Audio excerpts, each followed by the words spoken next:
কাৰ্বি আংলঙত সৌন্দৰ্য বুটলিবলৈ গৈ তাৰেই নৰপিশাচৰ হাতত নিহত হোৱা দুই প্ৰতিভাৱান শিল্পী নীলোৎপল দাস আৰু অভিজিত নাথৰ সোঁৱৰণত মই পুনম নাথে এটি সৰু কবিতা সকলোৰে মাজলৈ আগবঢ়াই দিলোঁ।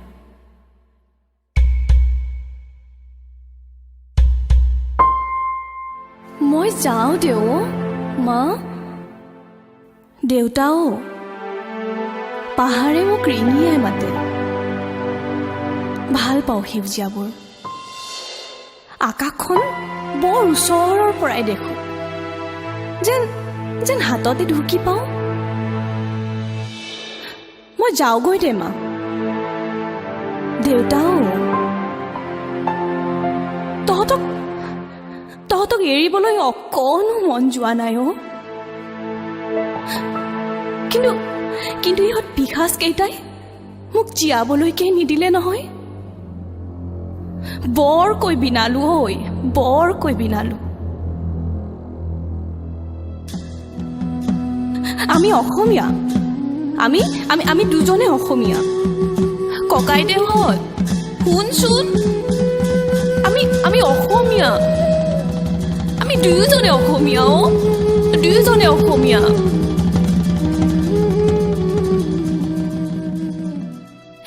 সেই সৰুতে যে তহঁতে শিকাইছিলি, তেনেকৈ তহঁতৰ নামবোৰো আমি চিঞৰি চিঞৰি ক'লো।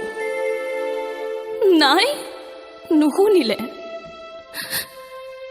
এবাৰ ভাবিলো গগনাটো বজাই দিওঁ নেকি। চিনাকি বিহুৰ কলি এটি গুণগুণাই দিওঁৱেই নেকি। নোৱাৰিলো, কাৰণ সিহঁতৰ কোবত মোৰ ওঠ ফাটি গৈছিল মা। হাতত তেজে কৰাল মাৰিছিল। বান্ধি থোৱা আছিল নহয় আমাৰ দুহাত। মাও, মই বৰ অবহ হৈ আছিলো, বৰকৈ চিঞৰিছিলো, মই অসমীয়া, আমি দুয়োজনে অসমীয়া। ককাইদেউহঁত শুনচোন, আমি অসমীয়া অ', আমি দুয়োজনে অসমীয়া। না, নুশুনিলে, নুবুজিলেও। কিয় জানো, সিহঁতেওচোন আমাৰ দৰে অসমীয়াই কৈ আছিল। তথাপি কিয় জানো নুবুজিলে।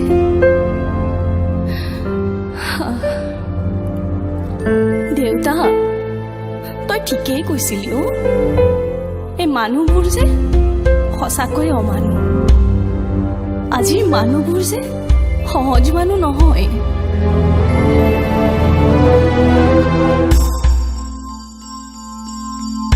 মই ভবাৰ দৰেতো একদমেই নহয়। দেউতা, ডকমকা পাঞ্জুৰী কছাৰী গাঁওখন আমি ভবাৰ দৰে নহ'ল। প্ৰকৃতিৰ ৰাণী কাৰ্বি আংলঙত সেউজীয়া নাথাকে। পাহাৰৰ পৰা জিৰি জিৰিকৈ নামি অহা কাংঠিলা জলপ্ৰপাতত সৌন্দৰ্য নাথাকে। তই যে সৰুতে সেই দৈত্য দানৱৰ সাধুৰ কথা শুনাইছিলি, তাত সেইবোৰহে থাকে অ' দেউতা, সেইবোৰহে থাকে।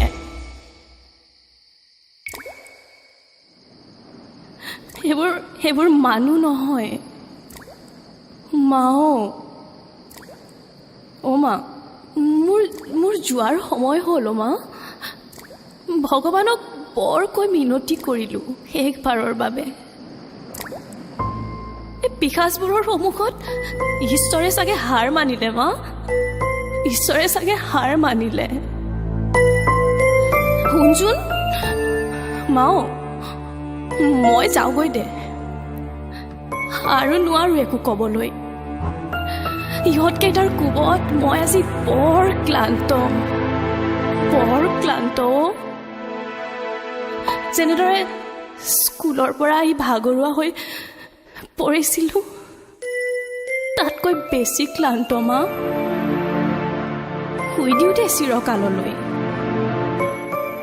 তই দুখ নকৰিবি কিন্তু কেতিয়াও মোৰ বাবে।